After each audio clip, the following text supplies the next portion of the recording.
What's up, people? What's up? It's the season. It's season eve. It's NBA season eve. The Horford jerseys are hung by the chimney with care. Syracuse on my right, 6-0. Yeah. What a time to be alive. What a time to be Bobby Manning. It really is. It's never been better time to be Bobby. Big year for Bobby. We're talking about bold predictions. Big year for Bobby. Big year for Bobby. We're going to set the table with some stuff for tonight. We're going to do, we're going to talk about Jason Tatum, Bailey Zappi. Zappy hour. Save it for the Pats press pass. The Zappy hour press. I'm blurry. So, no, what we're going to do, we're going to, introduce some of the questions that we think are most relevant for the team heading into this season. We will allude to some of the bold predictions we've made. That is going to be a piece coming out on CLNSmedia.com. We had a lot of fun with that last year. There's some good ones again today. We'll talk about some of the stuff in that preview piece that is coming out, but not everything. And just kind of, just kind of roll with it. Just vibe. Take your comments. Hear what you guys are thinking or have to say on Celtics Eve. I'll ask you guys before we get started. What's your vibe right now? Is it excited or a little bit nervous or anxious about how things are going to go in the early going here? Go ahead, Jimmy. Cautiously optimistic, maybe. I obviously have a ton of questions still about just, whether it's starting with coaching all the way down, but I think there's a lot of reasons to be excited about the team too. I want to see how Brogdon fits in with the guys. I have no reason to believe that Tatum and Brown won't have great seasons. And I think the team is built to contend for a championship. But now, is everything going to mesh together and go that way? Well, that's what we're going to find out. But yeah, I think cautiously optimistic. I think the team is set up to make a playoff run. So as long as they can stay healthy and stay together, and if Joe Mazzulla can command enough of the players' respect, then I think that they can go far. Yeah. What about you, Josue? First, I want to see. Can you talk? Yeah, obviously. Yeah. Come on, man. Obviously. Josue's good. Season coming up. Come on, John. I got to make sure my. He just paid his internet bill, man. He's good for another 30 days. My man. Right. Exactly. I think Peter's ring. He's got 32 good minutes of Wi-Fi tonight, and then the lights go out. Listen, I think cautiously optimistic is a good way to put it. The way Jimmy said it, because I think guys like Brogdon and the way this team's been playing defense, that's significant. I think that certainly carries over. But I think the elephant in the room all season long, or at least throughout the first half, is going to be Robert Williams. When is he going to come back? How does this team win games without him, especially on the defensive side? I think that's a big part of his identity, of this team's identity. So I'm looking excited. Look, I think they're a top four Celtics team. A top four team in the East, but I just don't think they're a team that's going to be, fighting for first and second place in the East. But we'll see. They'll be up there though. Okay. I think this team's going to be really good, and I was nervous after that media day. It was all confusion and I don't know if negativity is the right word, but there were a lot of negative storylines out of that day. Yeah. How this could go wrong. And then it quickly turned to new offense, new starting lineup, all this versatility and movement and fluidness on offense that was really exciting. And you played Charlotte. Those were kind of easy games. The Toronto ones were more encouraging to me in the preseason, where you just saw this team do some stuff that even at their best last year, they weren't able to do, whether it was Freeman Brown and having him go off of this huge preseason and Derek White at his best in that starting lineup looking like a great fit. They got great talent here. And yes, their ceiling, I think, is capped without Rob, probably somewhere below a championship if he's not able to get right. But this should be, even with the injuries, even with the uncertainty, one of the best teams in the East. And I'm excited to see it. Like, they know what they did wrong last year. They know what they need to do to be at their best. And they executed pretty seamlessly in the preseason to make me at least pretty confident they're going to hit the ground running here. Okay. My thoughts will trickle out throughout the show. I'm not going to give a preamble here. You just made us. No, yeah, because right? Come on. You put us preamble. Come on, John. You excited, John? I had a boss that did this one time when he'd say, I want to hear what you guys have to think, but let me give you my thoughts. And like, then You it do just that all the friggin- time. I don't want to That's do the that this show. time. I want Yeah, you but guys. You literally do that New all the time. John, I want you guys to 2023. Literally what we dictate. do here all the time. I want you guys to set the tone, set the All right. pace. We'll just trickle in why we're wrong for the next hour. Yeah, Yeah, exactly. John, you're supposed to come in and exactly tell us why we're wrong. I'm the 3-hole punch. Okay, I'm coming in here and I'm just gonna poke some holes and see what we have. Before we get rolling into it, we do have to pay some bills, so we want to tell you about our terrific sponsors. Garden Report, as always, brought to you by our dedicated sponsor, Athletic Greens, your one-stop shopping for 75 high-quality vitamins to help you start your day right. You see the promotional message there on the screen. Go get yourself some. athleticgreens.com/garden, free 1-year supply. Vitamin D, free travel. I'll tell you more. We'll wax poetic about just how awesome Athletic Greens is a little bit later in the show. But we do want to move along. Other sponsor, of course, and we talk about Dedicated Calm, been with us since last year.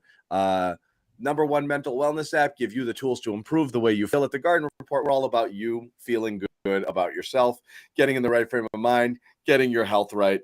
Calm.com/garden. 40% off a premium subscription. Again, this is a terrific deal. I can't promise it's going to be there forever, but this is what we have. So, guys, and also, as always, phenomenal t-shirt. Phenomenal. Okay? Phenomenal. Allegedly. For tomorrow. Allegedly. I haven't It's coming. seen one yet. We had to redesign it. It was a redesign. For those waiting for it. Yeah. Allegedly. So what we you ever see get there the isn't original design? What you see there isn't exactly what you're getting, but Oh it's my pretty God. close. Anyway, season is starting. I had all of the guys submit to me some bold predictions, including Sherrod. Sherrod can't be on the show tonight. He will be on the show live from the Garden tomorrow. And one of the biggest themes was that seemed, I wouldn't say everybody, but that was very popular. Was there's a lot of Jaylen Brown love, that Jaylen Brown is going to have a better season than Tatum, close to the season that Tatum is, overtake him as a scoring leader on the team, make an all-NBA team. There's a lot of that vibe among the bold predictions. And this prediction is so bold, one of us made it last year. But apparently we're gonna take it, we're gonna reapply. But there's legitimate Jaylen Brown momentum again, and I think it's because he had a better finals than Tatum, obviously, and he's had a better preseason. He looked just right back into his thing. And Tatum, we have that bad taste from the finals in our mouths, and that's the last a lot of people saw of him in games that mattered. Then he came out and kind of shot cold from the three-point line again. Again, only 3 preseason games, small sample size. But I think that's the recency bias is definitely in people's minds. Why do you guys, those among you who think that this is something possible, think that this is possible? I think just the way the roles stack up. I think Tatum's going to be at that point of attack, passing, and Brown, with all these playmakers around him, is going to be more of a finisher for this team. So his efficiency should go way up. He should be getting better shots this year. He's always done that, but there's going to be that much more pace. There's going to be that much more passing, I think, with all these guards playing to start games. So I think there's a chance he could push him on a per game basis because listen, we know Tatum's like a 45% shooter at this point. He's going to have some up and down shooting, but he's going to be doing a lot more passing, I think, this year. And does that level off their scoring? I think it might. And I don't know if Brown actually gets past Tatum, but I think this is a real opportunity for him too, especially the way he looked in the preseason, finishing, almost 60% from the field, 89 points in 4 games, hitting threes at a crazy rate. Just got to hit your free throws, Jaylen. If you're going to do it, that's going to be the key. You need those to keep pace with Tatum here. And does this matter? No, but I just think it's something that's possible. Yeah, I mean, for sure. I'm definitely in that camp too, Bobby. I just also think he's on another level right now because I think of what he did in the NBA Finals. To be honest with you, I think that's still, listen, the Celtics lost, and it's not the outcome everyone wanted. But I think Jaylen sort of surprised himself that he was able to show up in a big way and lead the team in scoring and field goal percentage. And, like he was one of the top guys, which he's been all season long. But I think seeing himself on that grand stage went a long way. And I think that's what carried over into the preseason. And you're seeing the way he's sort of in this new focus, and he reads the defense better than I've ever seen, honestly. And he's a guy who we've always talked about how he takes things to the next level every single year. He improves year after year. So, I mean, I think most Celtics fans are expecting the same thing this time around. I think it's possible. I don't really know how bold it is. I mean, Brown scored what, right around 24 points a game last year, or a shade under that or two. I mean, it's not that out of the realm of possibilities that he takes on more of a scoring load. Depending on the defense that's being drawn on the Tatum, Brown's he's becoming more and more of a complete player. I think he still has a lot to prove to himself and to everyone else that he is a number one on a team. He believes that. He wants to show that. And, he's obviously got his next big contract coming up. He has every reason in the world. I think he really took it. I think he took the loss really hard in the NBA Finals. It was almost like we didn't see or hear much from him after that. Whereas we saw half the Celtics team a couple of days later partying with half the Golden State Warriors team that just ripped their hearts out. I didn't see Brown in any of those pictures. Jimmy, you think that pissed him off? You think that didn't? I hope so. Because sometimes I think. I think it. I think I it doubt does. he's a Draymond guy. Yeah, exactly. I mean, I don't think he's mad at those guys, but I think he's thinking to himself, I wouldn't do that. I wouldn't. That's not something I would have done. Right. But I don't know. Right.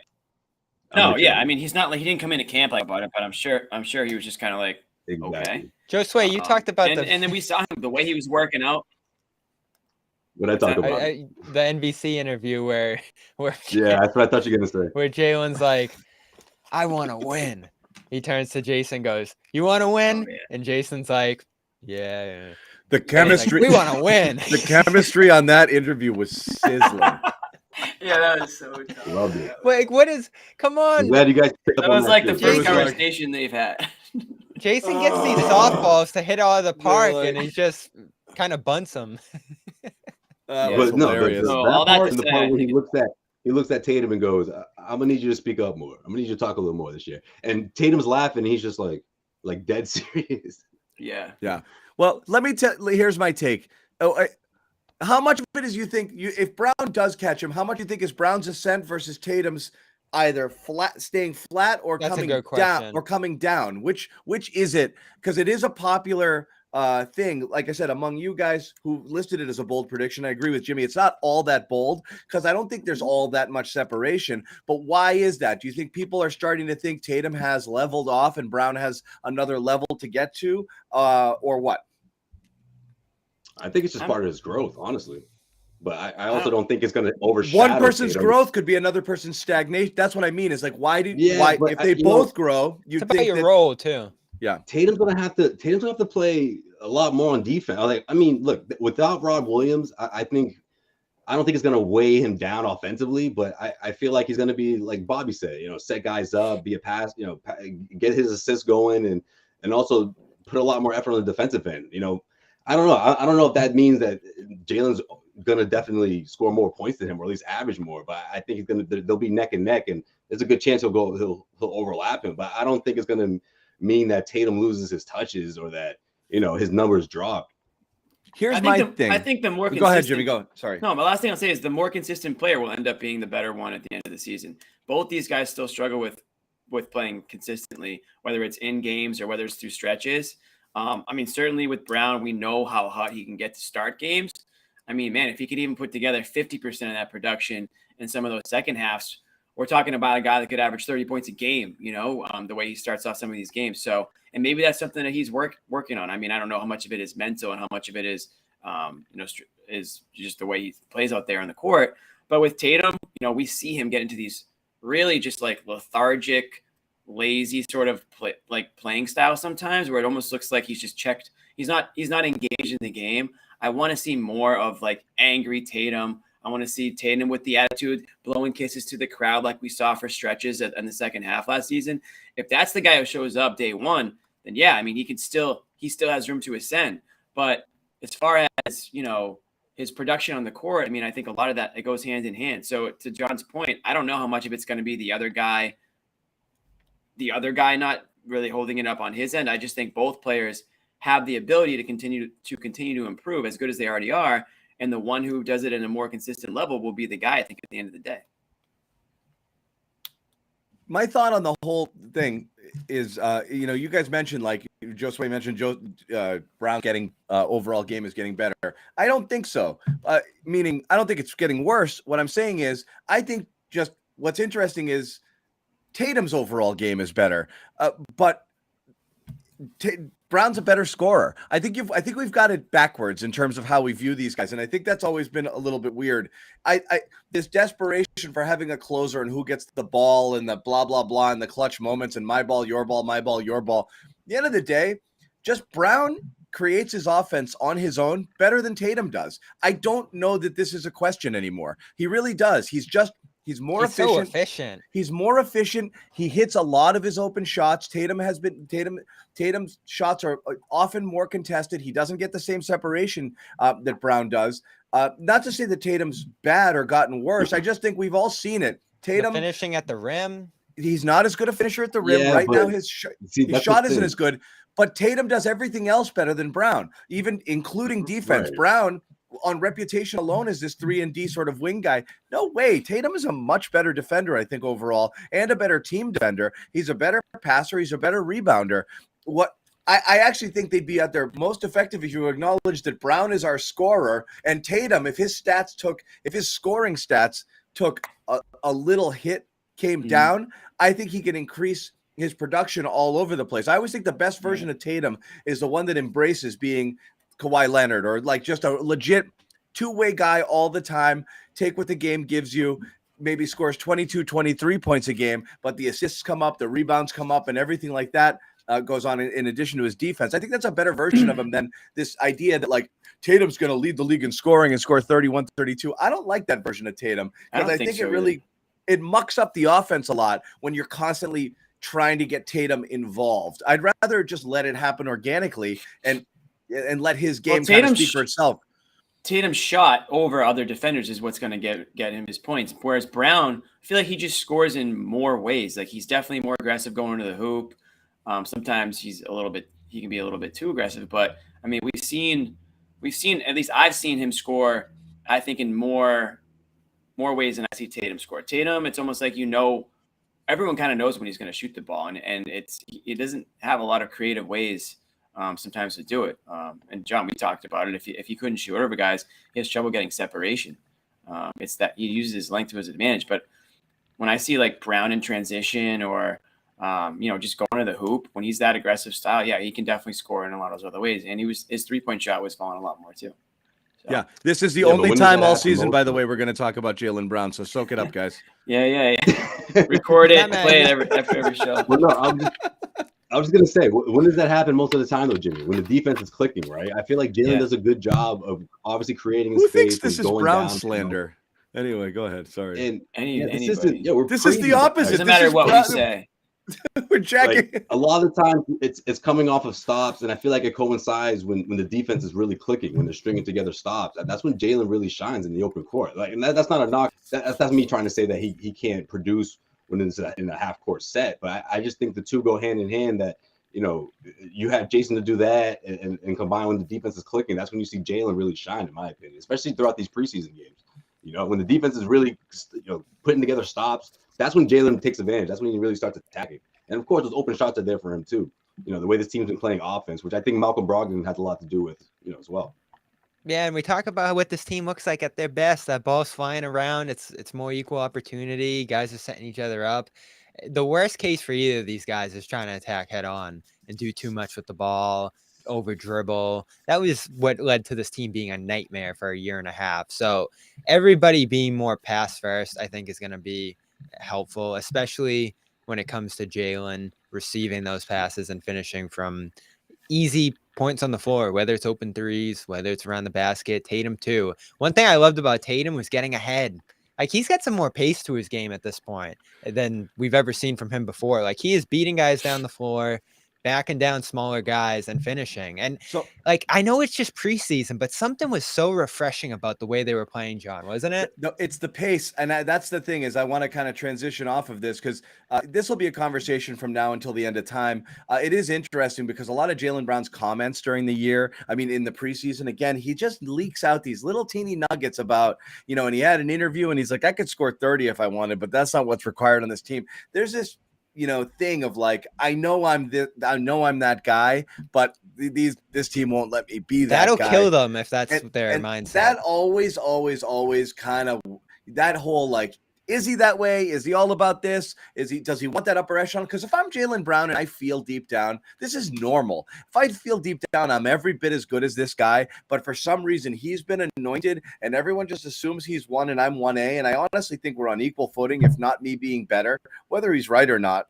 If he feels that way and he's like, this guy who I'm on par with is first team all NBA. I didn't even make an all-star team. Like, what the hell, man? Like, I gotta get my stuff up a little bit. People have to recognize who I am. That's gotta be natural, right? Like you're and then you go out there and you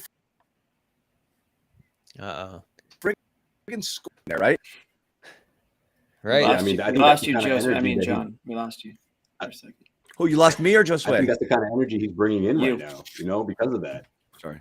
And the way he spent his off season with the pool workouts and all that stuff. The pool workouts. For him to flex like that, it shows that again. Hey, you saw me in those. Yeah, we lost, but I got a chip on my shoulder this year. Now you saw me in the pool you've ever seen. I agree with you, Josue. There's a little extra motivation. Yeah. We're gonna talk about it. Next, We're gonna I'm talk done about talking it, about but these this two shouldn't guys. One of my favorite things is when guys jump out of a pool. I love that. Like without using you're talking about literally jump from a pool out of the That's pool good. and land. Yeah. Remember the guy Zach Senyshyn, the Bruins rookie from like 2015 that Sweeney blew the pick on, is still rattling around somewhere. Like, he could jump out of a pool. It's friggin' really impressive to see. Bobby mentioned pace. How much of that is the Mazzulla system? How much of that is personnel additions? You have a guy like Brogdon, who's a little bit of a facilitator, but beyond that, really not a huge difference because, again, you're not really playing, but they are playing that 3-guard lineup versus the 2-big lineup, which is something they're doing out of necessity, we think. I am curious what would have happened if Rob was healthy. Would Joe have doubled down on double big because that's what happened and that's what works and that's our identity? Or was he ready to fully embrace lineups that are a little bit more dynamic, like the ones they have now? And again, so much of what we saw in the preseason also has to do with Derek White looking better.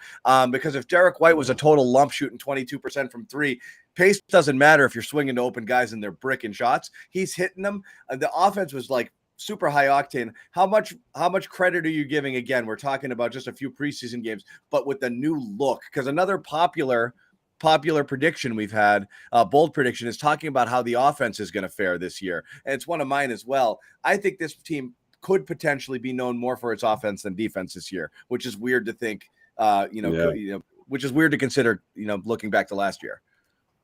I agree with that, Don. And I think that's why going into this, life without Rob part of the season is going to be crucial, because they're going to see how they can play without him and how the offense can put up big numbers the way they have. I think Michael Brogdon has a lot to do with it too. And I think that if Rob was healthy, maybe you see this team just starting off things a little differently, but without him, I think having a playmaker in there, and Derek White and what he does on the defensive end. But I just worry against certain matchups and against certain teams that they're going to really target Derek White, on the defensive side and try to take him down low into the paint. Whereas you also need him on the other side of the floor. So it'll be interesting to see. But I do think this offense does have a chance to be, or this team rather has a better chance to be known for its offense to start things off than it is for its defense. But it also is interesting, like we talk about the JB, Jaylen thing. Like, Mazzulla's a new guy. He may think the offense runs better through this guy rather than that guy as well. There's a lot of things that could be different about how things run once we get into the regular season. Yeah, and as much as he talked about keeping the identity and the formula that worked last year, he came into this position with a sense that we got to shake up this offense and fix what went wrong in the finals and for much of the playoffs. We talked about Isn't it funny? Ime comes in crapping on Brad's offense. Joe comes in crapping on Ime's offense. Yeah. Everybody's like, we got to be better than that guy, No, and we talked about that during the playoffs, the fact that they made the finals, but it was close at a few different points there. And if things went a different way, you might have looked at last season and the offensive results differently. The thing is, they were the number one offense for the last 40, 50 games, which is still amazing to think about despite all those issues. But that was a product of pace. And I think what they're looking at here with this group is, as you said, part necessity because of Rob's absence and a bunch of bigs who haven't proven themselves yet, but also a group that can be more consistently fast and get up the floor and play make from every position. I mean, you're going to have 5 starters if they stay with this Derek White lineup who can get the ball and go. And that's why I love White in that starting lineup, because of the fact that he's a better screener than Rob. Of course, a better shooter than Rob. A more versatile defender in many ways than Rob, even though Rob's got that dynamic post presence. So I expect the defense. I know I posted that clip of Joe talking about like this shift from defense to offense yesterday, and that probably will take a little bit off the defense because of the fact that they'll have a tougher time rebounding. They'll have those mismatches that you talked about on the show on Friday, John. But they should handle their own defensively still. Like, they shouldn't fall off the map just because they're going a little bit smaller here. I still think this starting 5, if they play big minutes together, can really defend and really play offense, which is part of the reason I'm so excited. Style of play is one thing. How do you think Mazzulla handles it if shit hits the fan? Let's say they come out and they're 8-10 to start. Let's say they come out and Smart's playing bad and he starts closing games with Brogdon. And that there's a little bit of like, oh, well, I don't make the lineup sort of stuff, I'm not saying it'll happen, but again, so much of coaching, there's, everybody freaks out about like, after timeout plays and things like that. I mean, really the meat of this job and the most important part of this job, in-game adjustments for sure, and being able to like make sure that you're not literally getting woefully outcoached, but then it's just preventing mutiny, getting guys to like you, getting guys to like playing together, to play with one another, to buy into whatever it is that you're trying to sell these guys on and not have it break into a million different pieces. Can Joe handle that? Because I do think like everyone's like, oh, we love this guy, he's an up-and-comer. Great. He's 32 with basically no resume. Like, that's asking a ton. We're questioning whether Ime can do it, who had years and years of professional experience as a player and an assistant coach under the tutelage of a lot of different people, and obviously one of the greatest coaches of all time. And everyone's like, how's he going to handle it? Like, how is this? Are we underselling just how big, like, what a friggin' ridiculous! He's not just a first-time head coach. He's a first-time head coach of a Eastern Conference favorite. Like, the bar begins at get to the finals, and anything short of that is actually a failure for this team. And that's what Joe Mazzulla got handed. Yeah, but I think the good thing is that you have guys in the locker room and veterans and people who've been through this that can sort of that don't want to be captain. I don't buy that. I mean, after everything that's the only answer, John. Look, whatever side people are on with the whole suspension thing, or whatever it's whether how close they were to getting to the Warriors, you have to. Most of the people on this team are like, man, we can still do this. Like, we can still go out there and win the championship. And adding to someone like Brogdon, and of course you still got Allen there. It's not like they lost pieces here. So I do think that his voice is going to matter. I don't want to make it sound like, oh, Joe Mazzulla is just going to be the one that just draws up plays and he can't really motivate these guys or make those tough decisions. I mean, he is going to be on the spot, and that is going to be important. But I think that having those veterans and those experienced guys that have been through it is going to help in a bigger way with this team for sure. But, the talent out there, I mean, look, again, we'll keep talking about it over and over, but we got to see what this team looks like when Rob comes back. But in the meantime, yeah, it's going to be growing pains for sure. There'll be some lumps for this team to experience.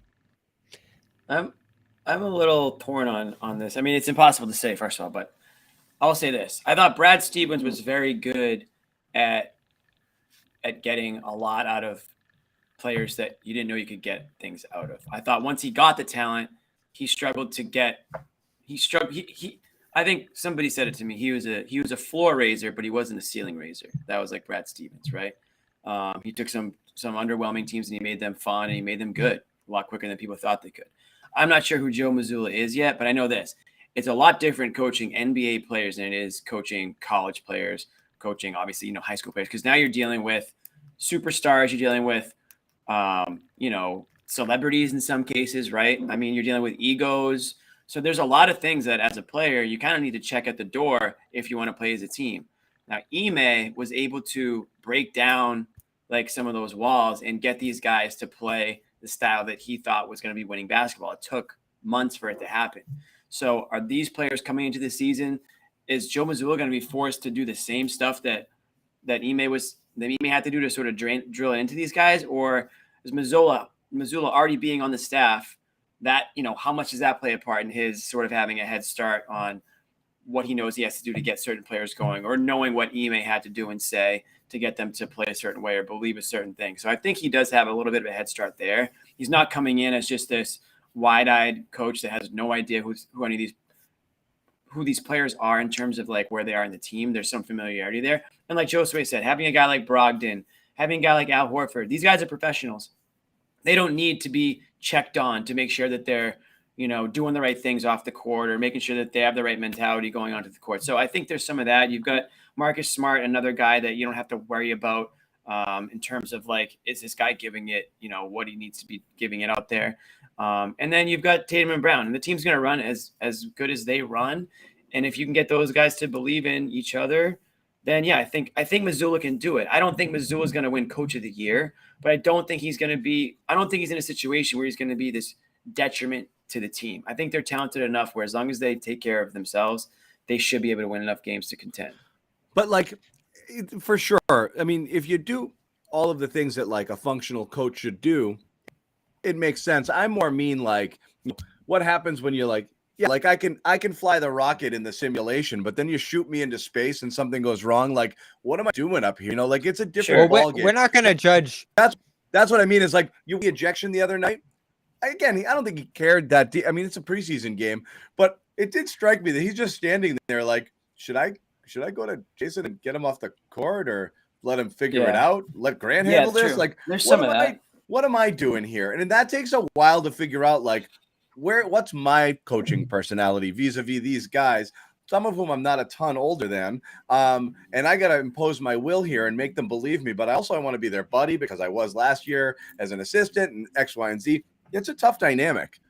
It is. What happens when somebody behaves like an asshole? What happens when somebody, what I mean, is like, well, that's the hard part. Is like, right. It's the bumps in the road, I think he's perfectly capable of like leading the ship if everything is going. I don't think they're a team that that's going to have a lot of bumps in the, like they're not like the Lakers. It's not like you're dealing with Russell Westbrook. But it's not the Nets. Like it's not built with a bunch of guys that are like wild cards, right? So I think that there's something to be said there about the makeup of the rosters. It's going to help him. But yeah, John, you're right. I mean, exactly. He's going to go through a ton of firsts, right? This is his first season. He's going to go through a lot of situations that he hasn't been in as a coach before. And it'll be interesting to see how he responds or how the players respond. My only thing is that I think the players are at least mature enough. Zuckerberg is playing Jimmy. Get that out of here. They've I think they're mature enough and they're well established in the league enough where they can make up for some of those first time things. But yeah, shit might hit the fan at some point. They've thrown him some assists early too. Like Brogdon coming in the door and saying, "I'm going to the bench." That was a big help. That could have potentially been one of the biggest areas of chemistry uncertainty going into this year. These are my blue light glasses, folks. These are my blue light glasses that I'm on tonight. And we're not even talking about that debate, which is good. You got Blake coming in the door saying, "Yeah, I got to earn my role." Yeah, I think you have a lot of guys putting their weight behind him, which is important. Did Blake spend all his money? Like, why is Blake playing? Does somebody run? Does somebody Dude, he's riding that NBA lifestyle, man. Did his accountant just run off with all of his dough to like some Caribbean island? Like, what is he doing? Things got real the last 2 years. All right, he knows his days are numbered here. He's just trying to, win a ring. I like Jimmy's point. There shouldn't be too many rough patches, so that helps in itself. And then, of course, you have a number of veterans here who are going to have to sort of manage themselves to some degree. And that was going to be the case anyway at some point. Like, Ime wasn't going to be able to save this group forever with those crackdowns and call-outs in the media and things like that. This wasn't just going to be a never-ending cycle of this group falling on itself and him picking them back up and motivating them. They were eventually going to have to get to a point where they led themselves as players to some degree. Yes, and now that's just going to have to happen a little bit earlier. I mean, partially, Bubby, but partially is you're waiting for a guy to lead you, and that's kind of the thing.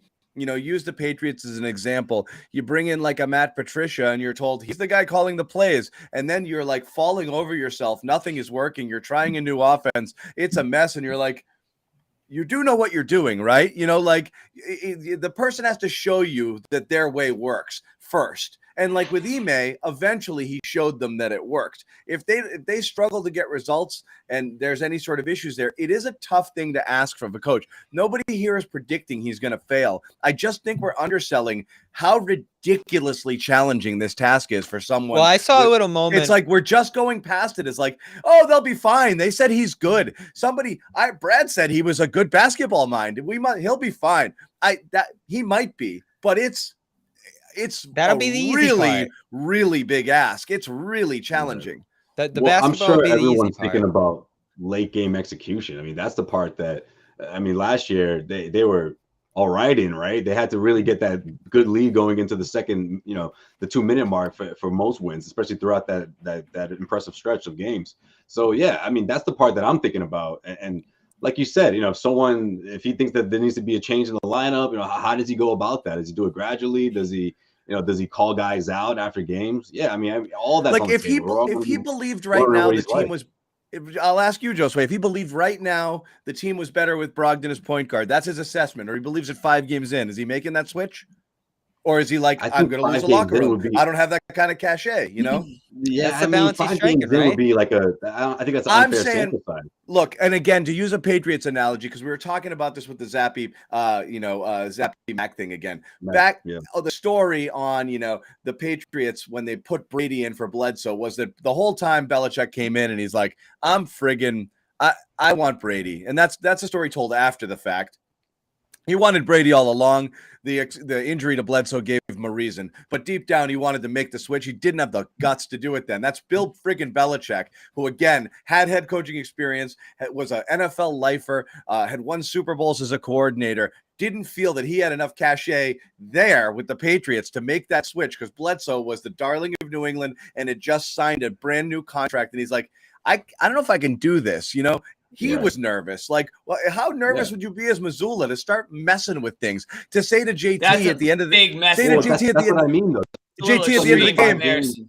It is, but I'm saying even the smaller stuff, Jimmy, like Jaylen's taking the shots at the end of the game, and then to have Tatum be like, "What?" Dude, I think players make that call more than we think. Like, I think they might drop a play and a player goes in there, and they just the play is the play, and the player takes a shot. I mean, that's just sports, right? I mean, there's no coach that's drawing up these plays play for these NBA guys. It's just not happening. So yeah, John, he might drop a play and they might be Brown and Tatum might be walking back onto the court being like, yeah, we're not running that play. I mean, that could definitely happen, but I don't think they're living and dying by, the X's and O's on the whiteboard that Mazzulla's drawing up in the huddle. And I don't think they're going to think twice about it if Mazzulla draws something up that looks a little different than how Ime draw it. I mean, they draw up options, right? So if one option's gone, there's option 2, there's option 3, and that's just the way it's going to go. But yeah, how many times did Doc Rivers draw up plays? Probably never, right? And the players did whatever the hell they wanted. I have no worries. That wasn't the kind of coach Doc was. Yeah, I don't have worries about X's and O's. I have worries about,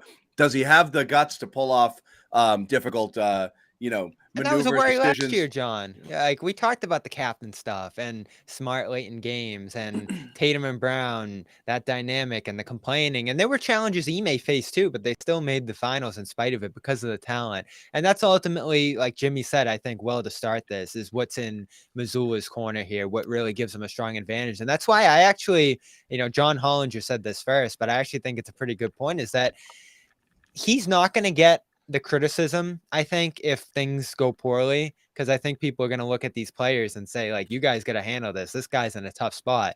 But if they succeed, I think he's going to get a lot of credit for being in a tough spot and potentially like working through it. So, like, this guy could win Coach of the Year just because of how people are viewing this, right? He's in a really tough spot. They did really well. We haven't even factored in how many people in the team are really still pissed that Ime is gone. Do we know? Yeah, but we haven't heard that at all. Earlier about you don't know how the room is split on that, but that could work in their favor. They're motivated to maybe make sure. Again, if these things are holding them back, John, they're screwed already. So like that's the thing is, though, we've seen did anybody question whether they had talent last year? Like, no, like assholes, and like we're like, you're looking to the coach and saying, fix it. What happens if you hit a rut? What are we talking about more than anything this year is like whether or not you can repeat it, right? Josue, yeah, you mentioned it a bunch. Like, yeah, they were awesome last year because they did a bunch of things. Repeating it and they even talked about it internally. Like, it doesn't mean we come back and do exactly the same stuff. You have to refocus, re-energize, motivate yourselves. The players were talking about it. Wick talked about it. Brad talked about it. Like, there's no guarantee we come out and do that again. So, like, it's not like you're talking about the Warriors year 4 of their run. Like, it's a team that like was a total dysfunctional mess for an entire season and then 40 games last year, and put it together and was still wildly erratic in the playoffs. It's not necessarily a self-motivated team. And that's why they shouldn't I be love the D-May favorites. for being able to keep the focus there. They shouldn't be the favorites because, I mean, first off, they lost last year. There's a bunch of teams that are really good like them. They have injuries. There is uncertainty here, They're not my especially favorite. the chemistry part, you say, John. So, like, everybody's looking at this team statistically at the very least and saying they're the favorites. They're up there, but I'd point to the Warriors. I'd point to a team like Milwaukee. There's a bunch of teams, I think, that could beat them. So that's kind of the big global thing, and I want to talk about, like, what are the actual expectations for this team? We'll talk about that in a second. First off, we want to tell you about one of our lovely sponsors, of course, Athletic Greens. Everybody here, I think, uses and still uses it, right, guys? Oh yeah. Mm-hmm. We're going on 3 months now. We are going on 3 months now. Keep the Athletic Greens coming. Again, for those who don't know it, Athletic Greens has been a sponsor of ours and several shows on the CLNS Media Network for the last several months and heading through this season and beyond. And we really do believe in the product. Jimmy just went to drink some. Yep. Yeah, we started taking it because I wanted all of the things it does for you: better gut health, energy, optimized immune system, all of those things. Best thing about it, you don't have to chase down like 75 different pills and vitamins to put it together. It's all there for you in 75 high quality vitamins, minerals, whole food sourced ingredients to help you start your day right. It is diet friendly. There's virtually no sugar at all. Supports sleep quality and recovery, mental clarity and alertness. Endorsed by thousands and thousands of medical professionals, athletes, celebrities. We all care what celebrities have to what they drink in the morning, right? 5-star reviews, tens of thousands of 5-star reviews. So right now is the time to reclaim your health and arm your immune system with convenient daily nutrition. 1 scoop and a cup of water every day. That's it. No need for a million different pills and supplements. Check out the thing on the screen. Athletic Greens is going to give you a free 1-year supply. AG1. Free 1-year supply of immune supporting vitamin D and 5 free travel packs. Go to athleticgreens.com/garden. Take ownership of your health. Pick up your ultimate daily nutritional insurance and get yourself a phenomenal t-shirt. Phenomenal. All you have to do to get this Garden Report t-shirt ahead of the season is send me a picture of your receipt that you've purchased Athletic Greens or Calm for that matter. And you might see the actual t-shirt sometime. The new one is awesome. I'll show you what that looks like later. No. Damn it. It's awesome though. It's awesome. DM me that you bought it. All of you who already have, and I've gone back and forth with you, and there's several. There's like maybe 24 people already who've purchased this who swear by it and have given me really good testimonials as well. Yours is coming. We have all your sizes. We have your addresses. And the new shirts are on the way. So again, check that out. Same deal with Calm, which we'll talk about a little later in the show. So what are the expectations, guys, for the season? And again, I let you guys go on your preamble. I'm going to go on mine just about the season. They're a good team. We know they're a good team. Nice. Even if they didn't make an addition and they were fully healthy, everything would have been pretty good. What boggles what I'm confused by is when they had the beginning of their offseason was as good as you possibly could have hoped. They swung a deal for Jimmy's guy, Malcolm Brogdon, which I thought was an awesome fit. I still do. He's been so good. They got Gallinari, who I liked a ton, a little bit mixed. Some people thought maybe not, but for that money, I liked what you were getting in Gallinari. I did. And you're coming off the assumption that Rob Williams is going to be a little bit of rest, back to full health, and you're just going to enter the season and just ready to just stomp on people. Then you literally had the worst. Was it September that all of that stuff went down? September. You're The right. worst September, September any NBA team has probably ever had. With what happened to losing your head coach, coach of the year candidate head coach, which was the glue I thought that helped put things together. Incredibly bad news on Robert Williams, who is weeks and weeks and months away from returning, and you have no idea what you're getting. You lost Gallinari. That was the first domino to fall. It was tough. Three of the four things, three bad things happened that set them back, possibly further back than they were last year. So right now, are they taking the court with a team currently? Are they taking a court with a team that's better than last year's team? Yes. I'd say a little bit. I'd say a little bit. You think currently they're better without Rob Yeah. Williams and But with without Malcolm Rob- Brogdon? Yeah. Just because you have Al Horford, so you could sustain a Rob. You loss had at him least last in the year, I'm regular pretty sure. season. Yeah, that cancels out. Yeah, you did. And then you Negative, have negative. Brogdon. Now, Cornette Brogdon's now. the guy. Yes, Cornette's back. We'll get Kevin to him Gelly. later. we Just slightly better. gotta overstate this Brogdon edition. I know Jimmy's excited too. He's such a connecting piece for this group. You saw him off the bench just making passes fly everywhere here. He's a guy that can take advantage of those driving lanes that open up off the Jays. He makes his team so much better. Now, you can't afford to lose him or you're in a really bad spot. But Gallinari, you didn't have him last year. Rob, Al helps you sustain that. I mean, they didn't have Rob for much of the playoffs last year, and they still made the finals. So those are ceiling raiser guys, all the things we mentioned there, including Ime. But this team still has a very high floor that I think statistical models still show, analysts still account for, although not Kevin Garnett. And a number of people still have high hopes for this team in spite of these losses because you have Tatum, you have Brown, you have Smart, you have Brogdon, you have Horford. There's still so much talent here. Now, the bench is where I get a little bit worried. What were your biggest needs entering the offseason? Wouldn't you have said they were wing depth behind Tatum and Brown and front court depth, which you addressed neither of? You got Brogdon. You, in fact, went backwards on. Sure, went backwards on front court. The front court's going to be a challenge. Well, But yeah. Grant's there, Al's there. You need one guy to step up there. And could that Von be Lee. Hauser? We'll see. Yeah. Ugh, Von but it Lee, all I comes like down. him a lot. Joe Sway said it at the beginning. It Yeah, all but- comes down to yeah, but you also- health, like Right. Rob Williams' Yeah. health. If Rob Health comes is back, everything. if Rob Well, comes for back at the championship hopes, timetable, Don. For championship hopes. yeah. Yeah. If It all Rob comes down to comes him. back at the timetable that has been set, which is, let's say, even say on the long end of it, and he's himself, awesome, great. I saw all of your bold predictions. Who here thinks that's happening? Go ahead. That he's himself? That I've seen people talk about. I'm more bullish on it. I saw a bunch of you guys talk about this potentially being a lost season for Rob. I don't know how you can't think Mine- that. Mine's is Well, post All-Star break. I think you have a chance to see him being his old self, but you have to monitor this thing. You know, you got to make sure that he's not.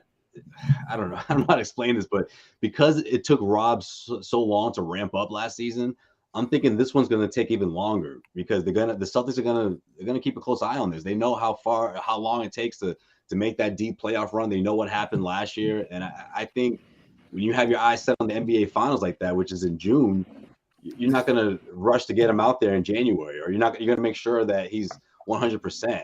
My guess is you see the old Rob after the All-Star break. I think that's my prediction. And Kate, unless something goes wrong, of course, unless he re-aggravates his knee or something else happens. I hope we're not in That's the concern. like a re-injury string there. I don't want to even say the guy's name, but Lonzo Ball is the guy we're looking at right now with that injury with multiple surgeries. And this was arthroscopic, the second one. But you just hope it doesn't linger forever. This could be a forever thing with him. You worry about that. So I love Jesse. He's a loyal viewer and he makes a lot of really smart, sound comments, and he's here with us a lot of the shows. But I don't understand this line of thinking. It's about your floor versus your ceiling. Didn't John. everybody say that Rob was the most important piece, and with him healthy, they win last year? So without him healthy, what happens? That's kind of the point. Like, that's the point. You can't say Rob is the difference maker who raises their ceiling and then say, dude, they played without him last year and did fine. It doesn't. It's regular season versus playoffs. You though, can't John. do both. Rob Williams has to be some version resembling the best of Rob Williams, or else It's Right. you have 36-year-old Al Horford and nothing behind it.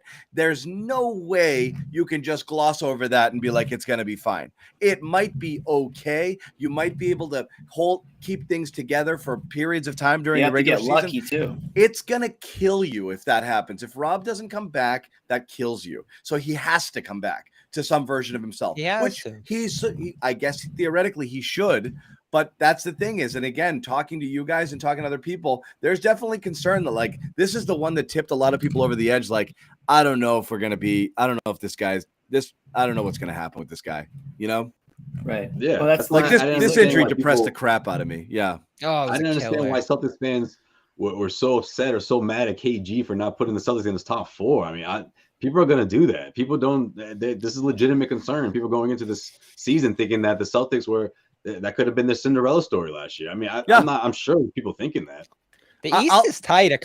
One game could take you from 1 to 4 for all we know. But that's the thing. I'll say it right now. If Rob Williams doesn't play for the first like 35 games of the year, yeah, I think they're not going to be a 1, 2, 3 seed. But if Rob Williams comes back to absolute full health and it's a fully healthy roster entering the playoffs, when does that happen? I think they're the favorite again. That's the big if. That's the big if. That's the part that no one's going to have any clue because when he did come back last year, he wasn't full. In a 2 to 3 month span. You're going to line that up for the, you know what I mean? Like, I think that's sort of in the Celtics that they have to be thinking that way, or at least they have to say, look, if he doesn't progress or if things are faster than we expect in terms of his recovery time, they still have to be very cautious with him. He just needs to get out there. Like whether he's jogging up the floor, whether he's jogging up the floor or just walking end to end, that length, that impact, his presence out there makes all the difference. I mean, but talk about the fact that this guy on one leg made them plus 30 in the finals. What do you mean, Jimmy? Crazy. Not even. He needs to be more than just out there. Yeah, it's not win just a championship. Yes.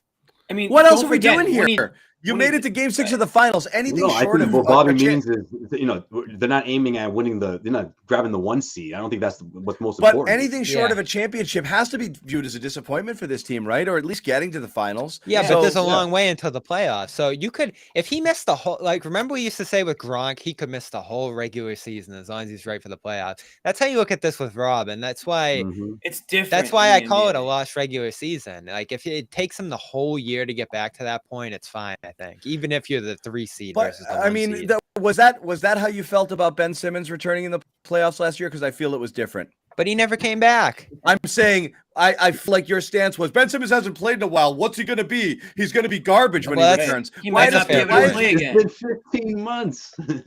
You're gonna need some level of ramp up. That's for sure. Dropping a guy into the playoffs is not a recipe for success. Bobby, because listen, Rob's not gonna return and play 30 minutes a game. He wasn't even playing 30 minutes a game before this. So they're gonna bring him back and he's gonna play 12 minutes. He's gonna play 6 minutes in the first half and 6 minutes. Like, oh, how'd you feel out there? And they're gonna do this for 2 weeks, and then he's gonna go up to 18 minutes. He could be a bench guy again, yeah. Exactly. This is not gonna be like, oh, Rob's back 25, 30 minutes a game, and he's giving you, he's running up and down the court, blocking 3-pointers and throwing down the alley-oops from Tatum. It's just not gonna be like that. As the bots, dude, the sex box are back. They're back in full force. No, don't even say that word. Down, I'll get him. I'll get him. I just got one. Wait, did you sign up? I just signed Jimmy, up. No, I didn't click that. You clicked that. I did not click that. No. You just popped up like, whoa, the bots are back. The bots are back. They've been blasting on the Jimmy, stay away from the bots. I did not click that. You did. You did. No, you did. I blocked. I don't know. I have it. That's my thing. Is like there's a weird, like, it might be fine. There is a weird, like, there are, again, I always say when you assess your team, you have to think, what would you be thinking if it happened to someone else? Okay. If another team lost their third best player or their superstar center and to his like third injury, fifth injury in the last like whatever months, would Celtics fans be like, oh, when he comes back, he's going to be dominant and that team's going to beat us? Or would they be like, he's toast, he'll never be the same? If a team lost its really, really, really good basketball coach and replaced him with an assistant with zero experience, would the Celtics be saying like, I think that guy's going to be a coach of the year candidate? No, you'd be like, what a train wreck that's going to be. Why can't you look at this objectively and say, okay, these are question marks. marks. You can't automatically If be your like, they'll owner be was fine. They'll be fine. They Because might these are be Celtics fine. fans, John. Come on, they're looking It's at so they're looking at Tatum and insane. Brown's age. It's They're looking insane. at the. I'm not you being know. gloom and doom. It's just there are clear question marks. You have to see how it plays out. First 15, everyone's like, oh, they could have a good stretch to start the season. Like, they could, but you got to see it a little bit. You got to see how Mazzulla I'm handles worried it. about You got to the see size. how this team responds without Rob in there, and really no backup, no help there. If it works, Damn, John, he freaking just great. convinced Bobby. He's bummed Yeah. now. If we talk We've about been saying that about the bigs since the offseason. Like, what are they gonna do? What are they gonna do about size? What are they gonna do about size? And then Rob went down after. And then that. he It went was- down. Yeah. You were Like- talking about a For sure. third big. Right now, you're like in Bobby Luke Cornette land. Like that's worrisome, right? should we get to Cornette? No. We're not ever Bob, getting we're to gonna Cornette. No, end the stream. guys- End the stream. you guys- Button. End you stream. Yeah, end it. Did I hit it? Are You we guys still have on? brought him up Are we twice still before on? I did. Bye, Yeah. Com. Everybody, bye, Com and AG. Good night. Yeah. Someone I needs to swear, step if you up say and that make again, the it's point. over, Bobby. I will end it. Come Two on, Bobby. people It's brought not. him It's up not before enough. me But you tonight. go a little overboard with the. We Luke brought him stuff, up but for yeah. not the reasons you want to bring him up. It's not those reasons. It's not the Yeah. reasons of like how much are they going to get for Luke Cornette. It's to make our ugh. point. It's Yeah. to make the point that they're in trouble. I really wish we got to see him, but anyway. I'm not going to get too deep into it. But a couple people around the horn are bullish on Hauser as a prediction. And like I said, check out CLNS Media for our actual final predictions, bold predictions for the season. There's some really good ones, some really funny ones, some interesting ones in there, including Sherrod's as well. I want to tell you guys briefly about Calm, #1 health and wellness app. Curated sleep stories, music, forest sounds, nature, what have you. Jimmy Toscano never goes to bed without it. I can't. Go to He can't. Can't. It's a drug. calm.com/garden, 40% off a Calm premium subscription. Again, check this out. As we said, Calm has been one of our most loyal sponsors. We want to be able to keep them throughout the season. We need your support here. So please, if you've ever thought about something like this, please go check it out. So relaxing. When you think about that's you, Cornette Jimmy? starting center, just put Calm on. We got to Jimmy, do you Cornette. We playing got to that relax. What'd you No, say? it's Jimmy. It's Is always that you? Jimmy. You playing that? That's me. That's me, baby. It's always Oh, Jimmy. I I'm put it on my surprised you surround took the sound phone to the- speakers. You to the walk into my camera. apartment. You walk into my apartment. You just think you're in the great outdoors. You're like, what realm did I just step into? Yeah. It's just Calm, baby. Please come get some. Get Calm. Everyone just falls please. asleep. It's a really good deal. Honestly, this is a massive discount, 40% off. You don't get that most cases. So please check out calm.com/garden, and you will of course get the phenomenal t-shirt if Of you do that course. as well. Of course. So let's talk quickly about tomorrow. Opening night. What do you guys think What here? a great test. Right off And the as bat. far as this game Gonna goes, you're talking showdown. about big guy depth. Here you go throwing, and again, Yeah. Horford is as good as anybody here to try to kind of hang with Embiid for a little bit, but you almost have to go. I mean, every single time, every minute Embiid's on the floor, Horford has to be on the floor as well. Yeah, Pretty Facts. much. agreed. Facts, my dog. And this is going to be a test for their starting lineup. Do you just go with your style and say screw it, or do you play the matchups? We saw Grant with those starters last year, -14 per 100. It wasn't a great unit. Grant didn't play his best with the starters, but that game where they beat Philly by 50, he was starting out there and there was no Rob. So they had spots where that was a nice lineup to throw out there. Joe all week kept that lineup tight to the vest. I don't know if we expect them to go with a White tomorrow or a Grant and try to play bigger and try to play to those matchups a little more, because they're probably going to start Tucker at the 4, right? So you do Tucker, Grant, you do Horford and Embiid and line up all the way down the line and go with White and Brogdon into some of those smaller second units there. I think that's what we might see tomorrow. Though it's going to tell us a lot right away about this group's big depth, about their ability to rebound. The rebounding was dreadful. And again, I'm never a rebounding guy, but man, was it bad. Giving up 17 offensive rebounds a game like they did.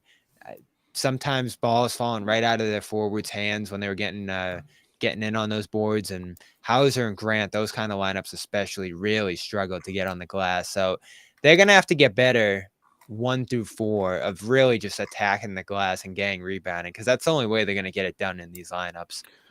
You guys like Philly better than Boston this year? Stand out the most. Was that? They've like grown on me, that? John. I don't I I don't like this team, but their roster's really good. It's a really good roster. You know why? Because they have. I mean, best player in the NBA practically. I mean, look, they have two, James Harden. two top whatever players. I mean, really, what's a major difference maker No. for the Sixers You're here? talking about they That- drafted the draft. They drafted the Maxey and big not one. Neesmith. I mean, it's that simple. If you I hit on knew one of you were gonna those, say that. I knew. no, but I mean, that's how you keep building. Man, who guards Yeah. Maxey tomorrow? And Maxey is a legit Yeah. star now. He's not just a nice little player. He's a freaking star. I And think that's a why it's big gonna be a deal. tough. Yeah, He's it's a gonna be a star. tough matchup for the Celtics. Imagine Because you have Doc he likes his odds in these matchups, and he's not gonna change things. And they're gonna out rebound the Celtics. It's just a matter of by how many, you know. So it's gonna be tough for the Celtics Celtics. It's are gonna be 2.5. I mean, point favorites tomorrow. Celtics are a problem too. I mean, of course, you've got a ton of problems on the Celtics you got to worry about also. It's not like Philly's like, oh God, we got these guys marked. Celtics are going to have some things that they struggle with Philly, and Yeah, Philly's Philly going to have do. things that they struggle with Boston, of course. Yeah, Right. I think right now it's a good time to be a Philadelphia sports fan. So you got a lot of momentum in that city right now. Luckily, the game's in yeah. Boston. I think that's the edge. I think Philly will end up with a better record than Boston at the end of the season. I think I got him as like my prediction. I think I had him as the 1 seed. And that has to do with, I just think right now with Celtics, it's the Rob issue for me. And I think if Philly can stay healthy, I just think that they have a better chance. I think they'll have more to almost play for in the regular season. I think if the Celtics treat Rob like you guys are saying, where they're going to really slowly have him return, they won't be focused too much on seeding. Maybe I don't think that that's at the top of their importance list. I think matchups are important, but I don't think they're trying to be that 1 seed or that 2 seed if it's there, if it's not there for them. I like Philly. Tomorrow's a toss up though. I think, being in Boston gives the Celtics that little edge. If this was in Philly, Sixers would be the favorites by a couple Eastern points. Conference ring night. Yeah. What is that? I don't know what that means. They won the Eastern Conference. Oh, okay. Sorry. Wow. Okay. Nice. That was a joke. Gotcha. Put a banner up there. Nice. You did Put a it. ring on You it. did it. This is Participation trophy. Yep. Yeah. this is a perfect matchup for this team, and I hate to say it, but Philly's going to be really, really good. D'Anthony Melton. You have Montrezl Harrell off the bench, who usually starts seasons pretty good. They have Celtics he should figured his shit Thibault. out. Draft him. Yeah, they signed him, and then I Thibault. think away from him, John. I think that's why they're like, you know what? Let's just stay away from that. And I think that's why. But that would have been a nice piece for the Celtics. He ended up getting pled down to like a misdemeanor or something there. So the legal issues worked out, and he ended up on Philly, though not a good defender. So this is where you got to flex your advantage. We talk He's about an shifting offender from- though.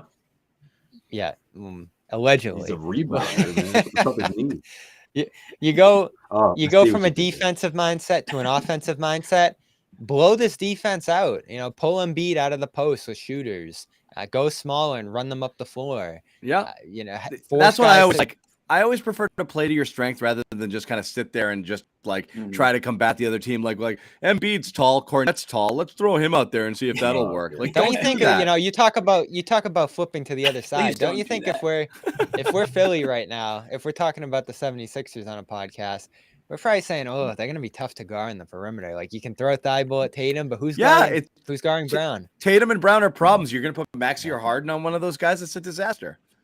Yeah, Yeah. so this is a toss-up, Jimmy. I think good test. Toss up. I've gotten ahead though. I'll take the Celtics because it's at home. I still think I think it's going to be one of those matchups where it's just contested. But at the end of the year, I think Philly's my 1 seed. I forget who I had at 2. Oh, Milwaukee. I had Milwaukee at 2. I had I'll take Celtics Philly 3. tomorrow. And I think You I had Cleveland Cavs. or Jimmy. Yeah, Cavs at 4. Ooh, high on You were Cleveland. the most bullish Oh, on wanna the Cavs. Want to stack those Oh, up? you're a Cavs guy? I like the Cavs. You Man, and the Matt. Cavs were fun Matt last likes year, and they just got one of the best. They got an electric player.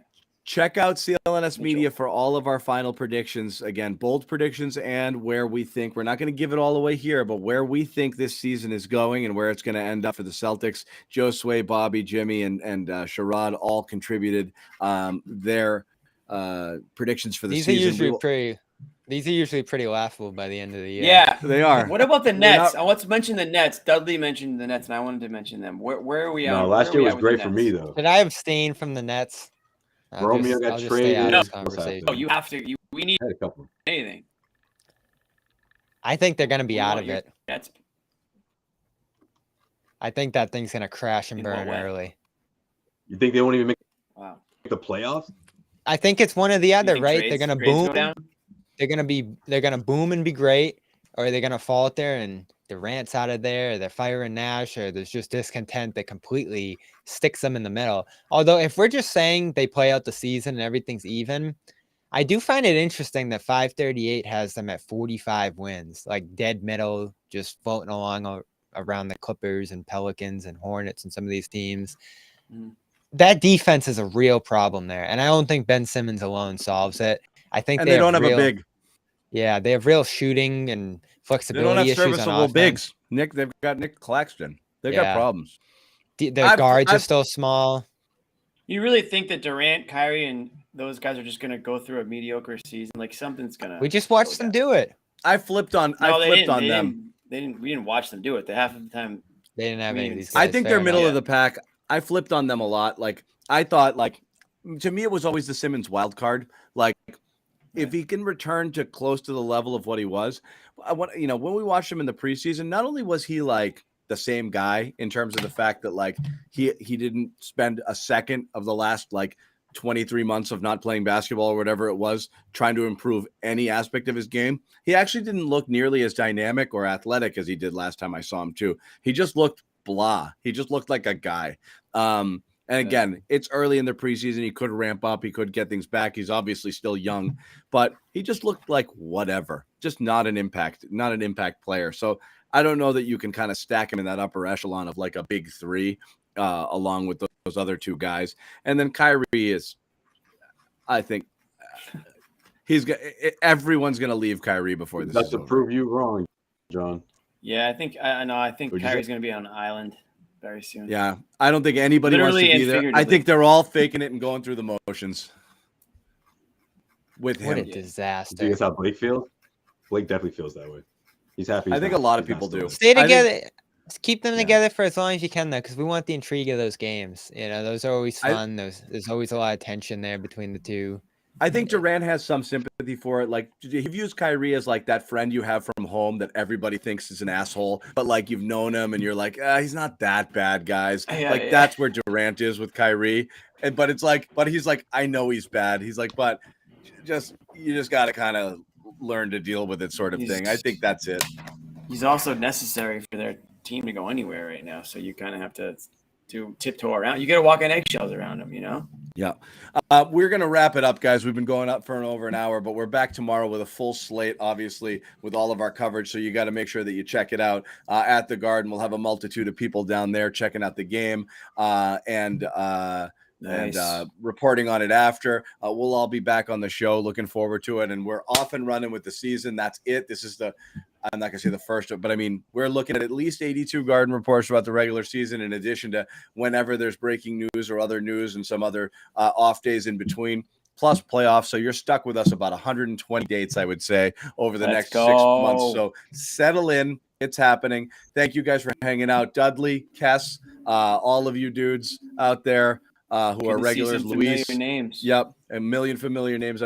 I'm happy to have you guys back. Welcome back, Celtics family. Check out our Discord. Check out our YouTube channels. Subscribe to everything CLNS has to offer. That way, when we go live and we have new content. So we're ready to go. Good night, all. Good night, Australia. Good night, Philippines. Or good morning or good day. Good night, Australia. We'll see you guys tomorrow. Take care.